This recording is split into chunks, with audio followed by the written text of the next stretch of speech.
Hi everyone, welcome to my YouTube channel. ಇನ್ನೂ ನನ್ನ ಚಾನಲ್ನ ಸಬ್ಸ್ಕ್ರೈಬ್ ಮಾಡದೆ ನೋಡ್ತಾ ಇರೋರು ದಯವಿಟ್ಟು ಸಬ್ಸ್ಕ್ರೈಬ್ ಮಾಡ್ಕೊಳ್ಳಿ. ಹಾಗೆ ಒಂದು ಲೈಕು ಶೇರು ಮಾಡಿ. ಬನ್ನಿ ಮುದ್ದು ಸೊಸೆ ಧಾರಾವಾಹಿ ಏನಾಗುತ್ತಂತ ನೋಡ್ಕೊಂಬರೋಣ. ಸಂಚಿಕೆಯ ಶುರುವಿನಲ್ಲಿ ವಿದ್ಯೆ ಹತ್ರ ಇರೋ 1,00,000 ದುಡ್ಡನ್ನು ರೌಡಿಗಳು ಕದ್ಕೊಂಡು ಹೋಗ್ತಾ ಇರ್ತಾರೆ. ಆ ಟೈಮಲ್ಲಿ ಭದ್ರ ಅವ್ರಿಗೆ ಗೊತ್ತಾಗ್ಬಿಟ್ಟು ರೌಡಿಗಳ ಎದುರು ಬಂದು ನಿಂತ್ಬಿಡ್ತಾರೆ. ಆಗ ರೌಡಿ ಹೇಳ್ತಾರೆ, ಏನು ನಮಗೆ ಬಂದು ಅಡ್ಡ ನಿಂತಿದ್ಯಾ, ನೀನೇನು ದೊಡ್ಡ ಹೀರೋನೇನೋ, ಹಾಗಂತ ಜನ ಕೂಗ್ತಾರೋ ಕಣೋ ಅಂತ ಹೇಳ್ತಾರೆ. ಈ ಕಡೆ ಭದ್ರ ಅವರು ರೌಡಿಗಳ ಹತ್ರ ಫೈಟ್ ಮಾಡಿ 1,00,000 ದುಡ್ಡನ್ನ ತಗೊಂಡು ಬರ್ತಾರೆ. ಆ ದುಡ್ಡನ್ನ ತಗೊಂಬಂದು ಅಲ್ಲಿರೋ ಒಬ್ಬ ವ್ಯಕ್ತಿನ ಕೇಳ್ತಾರೆ, ತಗೊಳ್ಳಿ ದುಡ್ಡು ಯಾರ್ದು ಅಂತ ಕೇಳಿದಾಗ, ಇಲ್ಲ ಅಲ್ಲಿ ಒಬ್ಬ ಅಮ್ಮ ಮಗಳಿದ್ದಾರೆ ಅವ್ರದ್ದು ಅಂತ ಹೇಳ್ತಾರೆ ಅಲ್ಲಿರೋ ವ್ಯಕ್ತಿ. ಸರಿ, ಆ ದುಡ್ಡಿರೋ ಬ್ಯಾಗನ್ನು ನಾನೇ ಕೊಡೋಣ ಅಂತ ವಿದ್ಯಾ ಹಾಗೆ ರತ್ನ ಅವ್ರ ಹತ್ರ ಬಂದ ತಕ್ಷಣ ವಿದ್ಯಾನ ನೋಡಿ ಕೋಪ ಮಾಡ್ಕೊತಾರೆ ಭದ್ರ. ದುಡ್ಡಿನ ಬ್ಯಾಗ್ ತಗೊಂಡು ಭದ್ರ ಅವ್ರು ಹೇಳ್ತಾರೆ, ತಗೊಳ್ಳಿ ಅಕ್ಕ ಈ ಬ್ಯಾಗ್ನ ಕೊಡಿ ಅಂತ ಹೇಳ್ತಾರೆ. ನೀನ್ ಮಾಡಿರೋ ಒಳ್ಳೆ ಕೆಲ್ಸಕ್ಕೆ ನಿನ್ ಹೆಂಡ್ರು ಮಕ್ಳು ತಣ್ಣಗಿರ್ಲಿ, ನೀನೇ ಆ ಬ್ಯಾಗ್ನ ಕೊಡಪ್ಪ ಅಂತ ಅಲ್ಲಿರೋ ಹೆಂಗ್ಸ್ ಹೇಳ್ತಾರೆ. ರತ್ನ ಅವ್ರು ಬಂದ್ಬಿಟ್ಟು ಆ ದುಡ್ಡಿರೋ ಬ್ಯಾಗನ್ನ ಇಸ್ಕೋತಾರೆ. ಇವತ್ತೇನಾದ್ರೂ ನೀವು ಬರ್ದೇ ಹೋಗಿದ್ರೆ ಇವಳು ಕಾಲೇಜ್ ಫೀಸ್ನ ಇವತ್ತು ಕಟ್ಟಕ್ ಆಗ್ತಾ ಇರ್ಲಿಲ್ಲ ಅಂತ ರತ್ನವ್ರು ಹೇಳ್ತಾರೆ. ನಿಮ್ಮಿಂದಾಗಿ ಇದು ಸಿಕ್ಕೈತೆ, ನಿಮ್ ಋಣನ ಯಾವತ್ತೂ ನಾನು ಮರೆಯಕ್ಕಿಲ್ಲ ಅಂತ ಕೈ ಮುಕ್ಕೊಂಡು ಕೇಳ್ತಾರೆ ರತ್ನವ್ರು. ಈ ದುಡ್ಡು ನಮಗೆ ಸಿಗದೆ ಹೋಗಿದ್ರೆ ಎಷ್ಟೋ ಚೆನ್ನಾಗಿರ್ತಾ ಇತ್ತು, ಏನಂತ ಮಾತಾಡ್ತಾ ಇದೀಯೇ, ಜ್ಞಾನ ಆಯ್ತೋ ಇಲ್ವೋ ಅಂತ ರತ್ನವ್ರು ಕೇಳ್ತಾರೆ. ವಿದ್ಯೆ ಹೇಳ್ತಾರೆ, ಜ್ಞಾನ ಇರೋದಕ್ಕೆ ಈ ಮಾತು ಹೇಳ್ತಾ ಇರೋದು, ಇವ್ರು ಋಣಕ್ಕೆ ಬೀಳೋದ್ಕಿಂತ ದುಡ್ಡು ಸಿಗದೆ ಹೋಗಿದ್ರೆ ಸಂದಾಗಿರ್ತಾ ಇತ್ತು. ಈ ಮಾತನ್ನ ಕೇಳ್ತಿದ್ದಾಗೆ ಭದ್ರವ್ರಿಗೆ ಇನ್ನಷ್ಟು ಕೋಪ ಬರ್ತಾ ಇರುತ್ತೆ. ನಿನಗೆ ಅಷ್ಟೊಂದು ದುರಂಕಾರ ಅಲ್ವೇ, ಈಗ್ಲೂ ಕಾಲ ಏನ್ ಮಿಂಚಿಲ್ಲ, ಆ ಕಳ್ಳರು ಇಲ್ಲೇ ಎಲ್ಲೋ ಇರ್ಬೇಕು, ಹೋಗಿ ದುಡ್ಡು ಕಳಿಸು ಅಂತ ಹೇಳ್ತಾರೆ ಭದ್ರ. ಅದು ನಿನ್ ದುಡ್ಡು ಅಂತ ನನಗೆ ಗೊತ್ತಿರ್ಲಿಲ್ಲ, ಗೊತ್ತಿದ್ರೆ ಅದ್ರ ಕಡೆ ತಿರುಗು ನೋಡ್ತಾ ಇರ್ಲಿಲ್ಲ ಅಂತ ಹೇಳಿ ಭದ್ರ ಅವರು ಅಲ್ಲಿಂದ ಹೊರಟು ಬಿಡ್ತಾರೆ. ಈ ಕಡೆ ರತ್ನ ಹಾಗೆ ವಿದ್ಯೆಯವರು ಅವಸರವಾಗಿ ಮೆಡಿಕಲ್ ಕಾಲೇಜ್ಗೆ ದುಡ್ಡನ್ನ ಕಟ್ಟಬೇಕು ಅಂತ ಬಂದಿರ್ತಾರೆ. ನಮಸ್ತೆ ಮೇಡಮ್ ಅಂತ ವಿದ್ಯೆ ಹೇಳ್ತಾರೆ. ನನ್ನ ಮಗಳು ಡಾಕ್ಟರ್ ಓದೋದಕ್ಕೆ ಫೀಸ್ ಕಟ್ಟಬೇಕಾಗಿತ್ತು ಅಂತ ರತ್ನವ್ರು ಹೇಳ್ತಾರೆ. ಸ್ಟೂಡೆಂಟ್ ನೇಮ್ ಏನು ಅಂತ ಮೇಡಮ್ ಅವ್ರು ಕೇಳಿದಾಗ ವಿದ್ಯೆ ಹೇಳ್ತಾರೆ, ವಿದ್ಯಾ ಸಿ ಅಂತ. ನಿಮ್ಮ ಎಂಟ್ರೆನ್ಸ್ ಎಕ್ಸಾಮ್ನ ಶೀಟ್ ಕೊಡಿ ಅಂತ ಕೇಳ್ತಾರೆ ಮೇಡಮ್ ಅವರು. ಅಲ್ಲರಿ, ಅಡ್ಮಿಷನ್ ಬರೋರಿಗೆ ಜವಾಬ್ದಾರಿ ಇಲ್ವಾ, ಫೀಸ್ ಕಟ್ಟಕ್ಕೆ ನಿಮ್ಗೆ ಕೊಟ್ಟಿದ್ದ ಟೈಮು ಮುಗ್ದೋಯ್ತು, ನೀವು ಹೇಳಿದ ಟೈಮ್ಗೆ ಫೀಸ್ ಕಟ್ಟಿಲ್ಲ ಅಂತ ಹೇಳಿ ನಿಮಗೆ ಅಲರ್ಟ್ ಆಗಿರೋ ಸೀಟು ಬೇರೆಯವ್ರಿಗೆ ಕೊಟ್ಟಾಯ್ತು ಅಂತ ಹೇಳ್ತಾರೆ ಮೇಡಮ್ ಅವರು. ಅದನ್ನ ಕೇಳ್ತಿದ್ದಾಗೆ ವಿದ್ಯಾ ಹಾಗೆ ರತ್ನವ್ರು ಗಾಬರಿ ಆಗ್ಬಿಡ್ತಾರೆ. ಪ್ಲೀಸ್ ಮೇಡಮ್ ಹಂಗೆಲ್ಲ ಹೇಳ್ಬೇಡಿ, ಬರ್ತಾ ದಾರಿನಲ್ಲಿ ಏನೋ ಸಮಸ್ಯೆ ಆಗಿ ತಡ ಆಗೋಯ್ತು, ನೀವೇ ಏನಾದ್ರೂ ಮಾಡಿ ಮೇಡಮ್ ಅಂತ ಅಳ್ತಾ ಕೇಳ್ತಾರೆ ವಿದ್ಯಾ. ಅದೆಲ್ಲ ನಮ್ಮ ಕೈಯಲ್ಲಿಲ್ಲ, ಆಟೋಮೆಟಿಕ್ ಸಿಸ್ಟಮ್ ಇದು, ನೀವು ಬರಲಿಲ್ಲ ಅಂತೇಳಿ ಆಟೋಮೆಟಿಕ್ ಆಗಿ ಸಿಸ್ಟಮ್ ಕಾಯ್ತಾ ಇರೋರಿಗೆ ಅಲರ್ಟ್ ಆಗಿದೆ ಅಂತ ಹೇಳ್ತಾರೆ ಮೇಡಮ್ ಅವರು. ಮೇಡಮ್, ನಾನು ಇಲ್ಲಿವರೆಗೆ ಬರೋದಿಕ್ಕೆ ನನ್ನ ಜೀವನದಲ್ಲಿ ಶಾನೆ ಕಷ್ಟಗಳನ್ನ ಎದುರಿಸಿ ಬಂದು ನಿಂತಿದ್ದೀನಿ, ನೀವೇ ಏನಾದರೂ ಹೆಲ್ಪ್ ಮಾಡಿ ಮೇಡಮ್ ಅಂತ ಕೇಳ್ತಾರೆ ವಿದ್ಯಾ. ಮಂಡ್ಯದಲ್ಲಿ ಡೆಂಟಲ್ ಸೀಟ್ ಇದೆ, ಅದಕ್ಕೆ ಅಡ್ಮಿಷನ್ ಮಾಡ್ತೀರಾ ಅಂತ ಕೇಳ್ತಾರೆ. MBBS ಮಾಡೋದೇ ನನ್ನ ಗುರಿ ಮೇಡಮ್ ಅಂತ ವಿದ್ಯೆ ಹೇಳ್ತಾರೆ. ಹಂಗಿದ್ರೆ ನಾನೇನು ಮಾಡೋಕ್ಕಾಗಲ್ಲ ಮೇಡಮ್, ನಾವು ಶಾನೆ ಬಡವರು, ನನ್ನ ಮಗಳು ಡಾಕ್ಟರ್ ಆಗ್ಬೇಕಂತ ತುಂಬಾ ಕಷ್ಟಪಟ್ಟು ದುಡ್ಡನ್ನ ಕಲೆಕ್ಟ್ ಮಾಡ್ಕೊಂಡು ತಂದಿದೀವಿ, ನೀವು ಹಿಂಗ ಅಂದ್ಬಿಟ್ರೆ ನಾವೇನ್ ಮಾಡೋದು, ದಯವಿಟ್ಟು ನಮ್ಗೆ ಏನಾದ್ರು ಮಾಡಿ ಸಹಾಯ ಮಾಡಿ ಅಂತ ಕೇಳ್ತಾರೆ ರತ್ನ ಅವರು. ಆಗ ಮೇಡಮ್ ಅವ್ರು ಹೇಳ್ತಾರೆ, ನೋಡಮ್ಮ ವಿದ್ಯಾ, ನಿಮಗೆ MBBS ಮಾಡ್ಬೇಕು ಅಂತ ಅಂದ್ರೆ ಮೈಸೂರಿನ ಮೆಡಿಕಲ್ ಕಾಲೇಜಲ್ಲಿ ಒಂದು ಸೀಟ್ ಇದೆ, ನೀನು ಎಸ್ ಅಂದ್ರೆ ಈಗಲೇ ಅಡ್ಮಿಷನ್ ಸಿಗುತ್ತೆ ಅಂತ ಹೇಳ್ತಾರೆ.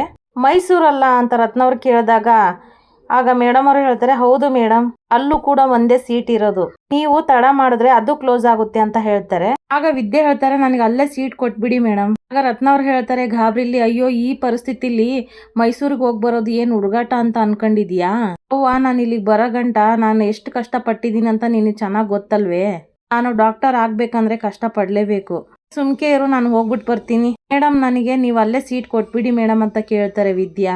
ಇನ್ನೊಂದ್ಸಲ ಯೋಚನೆ ಮಾಡಿ ಹೇಳಿ, ಯಾಕಂತಂದ್ರೆ ಒಂದ್ಸಲ ಅಡ್ಮಿಷನ್ ಆದ್ರೆ ಮತ್ತೆ ಕ್ಯಾನ್ಸಲ್ ಮಾಡಕ್ ಆಗಲ್ಲ ಅಂತ ಹೇಳ್ತಾರೆ ಮೇಡಮ್ ಅವರು. ಮೇಡಮ್, ನಾನು ಸಂದಾಗಿ ಯೋಚನೆ ಮಾಡಿ ಹೇಳ್ತಾ ಇದ್ದೀನಿ, ಅದೇನ್ ಪ್ರೊಸೀಜರ್ ಇದೆಯೋ ಅದನ್ನ ಸ್ಟಾರ್ಟ್ ಮಾಡ್ಬಿಡಿ, ಸರಿ ಅಮೌಂಟ್ ಕೊಡಿ ಅಂತ ಹೇಳ್ತಾರೆ ಮೇಡಮ್ ಅವರು. ದುಡ್ಡನ್ನ ಕಟ್ಬಿಟ್ಟು ವಿದ್ಯಾ ಅವರು ಅಡ್ಮಿಷನ್ ಆಗ್ಬಿಡ್ತಾರೆ ಮೆಡಿಕಲ್ ಕಾಲೇಜಲ್ಲಿ. ನಿಮಗೆ ಮೈಸೂರಿನ ಮೆಡಿಕಲ್ ಕಾಲೇಜಲ್ಲಿ ಸೀಟ್ ಅಲರ್ಟ್ ಆಗಿದೆ, ಕಂಗ್ರಾಚುಲೇಷನ್ಸ್ ಅಂತ ಹೇಳ್ತಾರೆ ಮೇಡಮ್ ಅವರು. ಫಾರಂ ನ ತಗೊಂಡ್ಬಿಟ್ಟು ವಿದ್ಯಾ ಅವ್ರು ಹೇಳ್ತಾರೆ, ಥ್ಯಾಂಕ್ ಯು ಮೇಡಮ್ ಅಂತ ಖುಷಿ ಪಡ್ತಾರೆ. ಈ ಕಡೆ ನೋಡಿದ್ರೆ ರೌಡಿಗಳು ಭದ್ರನ ಕೈಯಲ್ಲಿ ಒದೆ ತಿನ್ಕೊಂಡು ಸಾವಿತ್ರಿ ಹಾಗೆ ವಿನಂತಿ ಹತ್ರ ಬಂದಿರ್ತಾರೆ. ಆಗ ಸಾವಿತ್ರಿ ಅವ್ರು ಹೇಳ್ತಾರೆ, ಏನೋ ದೊಡ್ಡದಾಗಿ ಚಿಟಿಕೆ ಹೊಡೆಯೋದ್ರಲ್ಲಿ ನಿಮ್ ಕೆಲಸ ಎಲ್ಲ ಮುಗಿಸ್ಬಿಡ್ತೀನಿ ಅಂತ ಬಡಾಯಿ ಕೊಚ್ಕೊಂಡ್ರಿ, ಇಷ್ಟು ಜನ ಹೋದ್ರು ಆ ಹೆಂಗಸ್ರ ಹತ್ರ ದುಡ್ಡು ಕಿತ್ಕೊಂಬರಕ್ ಆಗ್ಲಿಲ್ವಲ್ಲ, ಥೂ ನಿಮ್ಮ ಅಂತ ಹೇಳ್ತಾರೆ ಸಾವಿತ್ರಿ. ಆಗ ರೌಡಿ ಹೇಳ್ತಾರೆ, ಅಕ್ಕ ನಾವೇನೋ ದುಡ್ಡು ಕಿತ್ಕೊಂಡು ಹೊರಟ್ವಿ, ಅದ್ ಯಾವ ಮೈದಲ್ಲಿ ಭದ್ರವನ್ನೋ ಗೊತ್ತಿಲ್ಲ, ತಿರ್ಗಾಳಿಗೆ ಬಂದಂಗ್ ಬಂದು ನಾಯಿ ಹೊಡೆದಂಗ್ ಹೊಡೆದ್ಬಿಟ್ಟು ಹೋದ್ನಕ್ಕ ಅಂತ ಹೇಳ್ತಾರೆ. ಅಯ್ಯೋ ನಿಮ್ಗೆ ಹೋಗಿ ನಾ ಕೆಲಸ ಕೊಟ್ಬಿಟ್ವಲ್ಲ, ನನ್ ಬುಡಕ್ಕೆ ತಂದ್ಬಿಟ್ರಿ ಅಂತ ಹೇಳ್ತಾರೆ ಸಾವಿತ್ರಿ. ಅಲ್ಲ ಭದ್ರ, ಏನಾದ್ರು ನಿಮ್ ಮುಖ ಏನಾದ್ರು ನೋಡ್ಬಿಟ್ನಿ ಅಂತ ಕೇಳ್ತಾರೆ. ಅಯ್ಯೋ ಇಲ್ಲ ಬಿಡಕ್ಕ, ನಾವೆಲ್ಲ ಮುಖಕ್ಕೆ ಬಟ್ಟೆ ಕಟ್ಕೊಂಡಿದ್ವಲ್ಲ, ಗುರ್ತ ಅವ್ನಿಗೆ ಸಿಗ್ಲೇ ಇಲ್ಲ ಅಂತೀನಿ ಅಂತ ರೌಡಿ ಹೇಳ್ತಾರೆ. ಆದ್ರೂ ನೀವೆಲ್ರೂ ಹೆಂಗಸ್ರ ಮುಂದೆ ಜಂಬ ಕಚ್ಕೊಳಕ್ಕೆ ಲಾಯಕ್ಕು. ನೀವು ಮಾಡಿರೋ ಕೆಲಸ ನೋಡ್ತಾ ಇದ್ರೆ ನನ್ ಪಿತ್ತ ನೆತ್ತಿಗೆ ಇರ್ತದಂತ ಸಾವಿತ್ರಿ ಹೇಳ್ತಾರೆ. ಅದ್ರಲ್ಲೇ ಭದ್ರ ನಮ್ಮನ್ನ ಮೈಕೈಲ್ಲ ಮುರಿದು ಬೆಂಡತ್ತಿ ನೇತ್ ಹಾಕಿದಾನೆ. ಅದ್ರಲ್ಲೂ ನೀನ್ ಬೇರೆ ಬೈತಿಯಲ್ಲಕ್ಕ ಅಂತ ಹೇಳ್ತಾರೆ. ಅದು ಅಲ್ದೆ ಅವ್ನ ಅಡ್ಡ ಬರ್ತಾನಂತ ನಮ್ಗೇನಕ್ಕ ಗೊತ್ತು. ಆಗ ವಿನಂತಿ ಹೇಳ್ತಾರೆ, ನಿಜವಾಗ್ಲೂ ಭದ್ರಮಾಮನಿಗೆ ನೀವ್ ಯಾರು ಅಂತ ಗೊತ್ತಾಗಿಲ್ಲ ತಾನೆ ಅಕ್ಕ. ಅವ್ನ ಎಲ್ಲಿ ನಮ್ಮ ಮುಖಗಳು ನೋಡ್ತಾನಂತ ಅವನಿಂದ ತಪ್ಪಿಸ್ಕೊಂಡು ಅಲ್ಲಿಂದ ಹೊಟ್ಬಿಟ್ಟಿವಿಕ ಅಂತ ರೌಡಿ ಹೇಳ್ತಾರೆ. ಸಾವಿತ್ರಿ ಹೇಳ್ತಾರೆ, ನೀವ್ ಒಂದೇ ಇದು ಮಾಡಿರೋ ಒಳ್ಳೆ ಕೆಲಸ. ಆದ್ರೂ ಸ್ವಲ್ಪ ದಿನ ಯಾರ ಕಣ್ಣಿಗೂ ಕಾಣದಂಗೆ ತಲೆ ಮರ್ಸ್ಕೊಂಡ್ಬಿಡಿ. ಇಲ್ಲದೆ ಹೋದ್ರೆ ನಿಮ್ ಜೀವಕ್ಕೆ ನಾನ್ ಗ್ಯಾರಂಟಿ ಕೊಡಕ್ಕಿಲ್ಲ ಅಂತ ಹೇಳ್ತಾರೆ ಸಾವಿತ್ರಿ. ಅದೆಲ್ಲ ನಮಗೂ ಗೊತ್ತು, ಆ ಕೆಲಸ ನಾವು ಮಾಡ್ತೀವಿ, ನಡೀರ ಅಂತ ಹೇಳ್ತಾರೆ. ರೌಡಿಗಳು ಹೋಗ್ತಿದ್ದಾಗೆ ಸಾವಿತ್ರಿ ಹೇಳ್ತಾರೆ, ಹಂಗೆ ಕಣ್ಣಿಗೆ ಕಾಣ್ದಂಗೆ ಹೊಂಟೋಗಿ ದಾಂಡಿಗ ನನ್ ಮಕ್ಳ ಅಂತ ಹೇಳ್ತಿರ್ತಾರೆ. ವಿನಂತಿ ಹೇಳ್ತಾರೆ, ಲೇ ಸಾವಿತ್ರಿ, ನಾನ್ ಮೊದ್ಲೇ ಹೇಳ್ದೆ ಇವ್ರನ್ನೆಲ್ಲ ನಾವು ನಂಬೋದ್ ಬೇಡ ಅಂತ. ಇಲ್ಲ ಇಲ್ಲ ಇಲ್ಲ, ಅವ್ರು ನಮ್ ದೂರ ಸಂಬಂಧಿಕರು, ಅದು ಇದು ಅಂತ ದೊಡ್ಡದಾಗ ಬಿಲ್ಟಪ್ ಕೊಟ್ಟೆ. ಈಗ ನೋಡು ಏನಾಯ್ತು ಅಂತ ಹೇಳ್ತಾರೆ ವಿನಂತಿ. ಇದು ಒಳ್ಳೆ ಸರಿ ಹೋಯ್ತು, ಮಧ್ಯದಲ್ಲಿ ಭದ್ರ ಬಂದು ಹಾಳು ಮಾಡ್ತಾನಂತ ನನಗೇನ್ ಕನ್ಸ್ ಬಿದ್ದಿತ್ತ ಅಂತ ಸಾವಿತ್ರಿ ಹೇಳ್ತಾರೆ. ನೀನ್ ಮಾಡೋ ಕೆಲ್ಸ ಎಲ್ಲ ಇಂಥದೇ. ಒಟ್ನಲ್ಲಿ ಹೀರೋ ಬಂದು ಹೀರೋಯಿನ್ ದುಡ್ಡನ್ನ ಕಾಪಾಡ್ ಕೊಟ್ಬಿಟ್ಟ. ಹೀರೋಯಿನ್ ಹೋಗಿ ಕಾಲೇಜ್ ಫೀಸ್ ಕಟ್ಟಿ ಈಗಾಗ್ಲೇ ಕಾಲೇಜ್ಗೂ ಸೇರ್ಸ್ಕೊಂಡಿರ್ತಾಳೆ. ಒಟ್ನಲ್ಲಿ ನೀನ್ ಮಾಡಿರೋ ಕೆಲ್ಸದಿಂದ ಅವಳಿಗೂ ಒಳ್ಳೇದಾಯ್ತು. ಇನ್ನ ಭದ್ರನ್ ಮೇಲೆ ಒಳ್ಳೆ ಅಭಿಪ್ರಾಯ ಬರೋದು ಯಾವ ಆಶ್ಚರ್ಯನೂ ಇಲ್ಲ ಬಿಡು. ನಿನ್ ಮಕ್ಕಕ್ಕೋಸಿ ಬೆಂಕಿ ಹಾಕ ಅಂತ ಹೇಳಿ ವಿನಂತಿ ಅಲ್ಲಿಂದ ಹೊರಟ್ಬಿಡ್ತಾರೆ. ಸಾವಿತ್ರಿ ಹೇಳ್ತಾರೆ, ಇವಳು ಯಾವಾಗ್ಲೂ ನನ್ ಮೇಲೆ ಕೋಪ ಮಾಡ್ಕೋತಾಳೆ, ನಾನೇನ್ ಬೇಕು ಅಂತ ನಾ ಮಾಡ್ದೆ ಅಂತ ಹೇಳ್ತಾರೆ. ಸಾವಿತ್ರಿ ಅವ್ರು ಮಾತಾಡ್ಕೋತಾರೆ. ಈ ಕಡೆ ರತ್ನ ಹಾಗೆ ವಿದ್ಯೆನ ತೋರಿಸ್ತಾರೆ. ರತ್ನ ಅವ್ರು ಹೇಳ್ತಾರೆ, ಅನ್ಕೊಂಡಂಗೆ ನಮ್ಗೆ ಸೀಟ್ ಸಿಕ್ಕಾಯ್ತು. ಅನ್ಕೊಂಡಿದ್ದು ಸಾಧಿಸ್ಬೇಕಂದ್ರೆ ತುಂಬಾ ಕಷ್ಟನೇ ಐತಿ. ಕನ್ಸುಗಳನ್ನ ಸಾಧಿಸ್ಕೊಳ್ಳೋ ಪರಿಸ್ಥಿತಿ ಕೂಡ ಬರ್ತವೆ. ಆದ್ರೆ ಅದನ್ನೆಲ್ಲ ಮೀರಿ ಹಠ ಛಲ ಮಾಡಿಕೊಂಡು ಸಾಧಿಸ್ಬೇಕಂತ ಚಾಲೆಂಜ್ ಮಾಡಿದ್ರೆ ಕನ್ಸು ನನ್ಸಾಗುತ್ತಂತ ನೀನ್ ತೋರ್ಸ್ಬಿಟ್ಟೆ ಅಂತ ವಿದ್ಯೆಗೆ ಹೇಳ್ತಾರೆ ರತ್ನ. ಇನ್ನು ನಾನ್ ನನ್ನ ಮಗಳು ಅಂತ ಹೇಳ್ಕೊಳಕ್ಕೆ ಬಹು ಹೆಮ್ಮೆ ಆಗುತ್ತೆ ನನ್ಗೆ. ಅವ್ವ ಈ ಪಯಣದಲ್ಲಿ ಸಾಕಷ್ಟು ಜನ ನನ್ನ ಹಿಂದೆ ನಿಂತ್ಕೊಂಡು ಬೆಂಬಲ ಕೊಟ್ಟವ್ರೆ. ಅದರಲ್ಲಿ ಮೊದಲನೇವಳು ನೀನೇ ಕಣವ. ಇವತ್ತು ನನಗೆ ಸೀಟ್ ಸಿಕ್ಕದಂದ್ರೆ ಅದಕ್ಕೆ ಮುಖ್ಯವಾಗಿ ಕಾರಣ ನೀನು ಕಣವ. ನನ್ನ ಆಸೆ ಕನಸುಗಳಿಗೆ ರೆಕ್ಕೆ ಕಟ್ಟಿ ಹಾರಕ್ಕೆ ಕಲಿಸ್ತವಳೆ ನೀನು ಕಣವ ಅಂತ ಹೇಳ್ತಾರೆ ವಿದ್ಯಾ. ನಾನು ಖಂಡಿತವಾಗ್ಲೂ ಹಾರೇ ಹಾರ್ತೀನಿ. ನಾನು ಅನ್ಕೊಂಡಂಗೆ ದೊಡ್ಡ ಡಾಕ್ಟರ್ ಆಗೇ ಆಗ್ತೀನಿ ಕಣವ. ಆಗ ರತ್ನ ಅವ್ರು ಹೇಳ್ತಾರೆ, ಹ್ಞೂ ಕಣವ, ನೀನು ಸಾಧನೆ ಮಾಡೇ ಮಾಡ್ತೀಯಾ, ನೀನು ಡಾಕ್ಟರ್ ಆದೇ ಆಗ್ತೀಯಾ ಅಂತ ಹೇಳಿ ವಿದ್ಯಾವ್ರನ್ನ ಹಗ್ ಮಾಡ್ತಾರೆ ರತ್ನ ಅವರು. ಬಾ ಹೋಗೋಣ ಅಂತ ಹೊರಡ್ತಾರೆ ರತ್ನ ಹಾಗೆ ವಿದ್ಯಾ.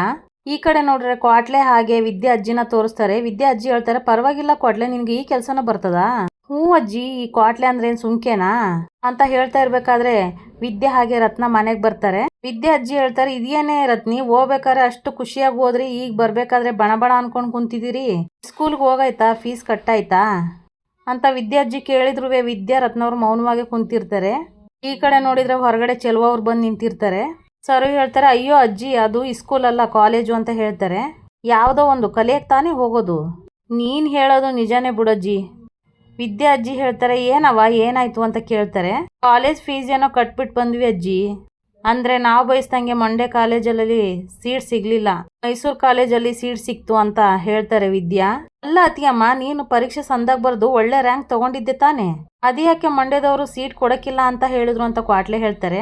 ಆಗ ರತ್ನ ಅವ್ರು ಹೇಳ್ತಾರೆ, ಇವತ್ತೇನಾದ್ರೂ ಅಳಿಯಂದ್ರು ಅಲ್ಲಿ ದೇವ್ರು ಬಂದಂಗೆ ಬರ್ದೆ ಹೋಗಿದ್ರೆ ಮೈಸೂರು ಕಾಲೇಜ್ ಇರ್ಲಿ, ಇವಳು ಓದಕ್ಕೆ ಆಯ್ತಾ ಇರ್ಲಿಲ್ಲ ಅಂತ ರತ್ನ ಅವರು ಎಲ್ಲ ಎಕ್ಸ್ಪ್ಲೇನ್ ಮಾಡಿ ಹೇಳ್ತಾರೆ. ದೇವ್ರು ನಮ್ ಕಡೆ ಇದ್ದಿದ್ಕೆ ಇವಳು ಕಾಲೇಜ್ ಸೇರ್ಕೊಳಂಗಾಯ್ತು, ಅದಕ್ಕೆ ಮೈಸೂರು ಮಂಡ್ಯನ ದುಡ್ಡು ಕಟ್ಬಿಟ್ಟು ಬಂದ್ವು ಅಂತ ಹೇಳ್ತಾರೆ ರತ್ನ ಅವರು.